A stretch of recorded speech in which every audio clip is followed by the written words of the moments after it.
প্রথম দেখায় মনে হবে দুপক্ষের মধ্যে চলছে তুমুল সংঘর্ষ। ঢাল আর বিস্ফোরক হাতে প্রতিপক্ষকে ঘায়েল করতে মরিয়া সবাই।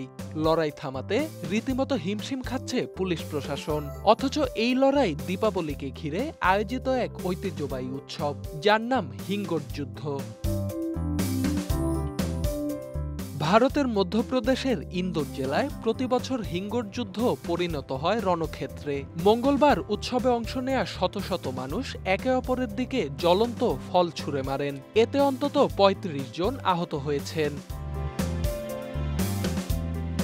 হিঙ্গট যুদ্ধ মধ্যপ্রদেশের গৌতমপুরা অঞ্চলের শতাব্দী পুরনো এক ঐতিহ্য, যা দীপাবলির পরের দিন উদযাপন করা হয়। হিঙ্গট হল হিঙ্গরিয়া গাছের ফল, যা দৈর্ঘ্যে ১৫ থেকে ২০ সেন্টিমিটার আর দেখতে অনেকটা ছোট নারিকেলের মতো। এই যুদ্ধে গৌতমপুরার বাসিন্দাদের নিয়ে গঠিত তুররা দল প্রতিদ্বন্দ্বিতা করে পার্শ্ববর্তী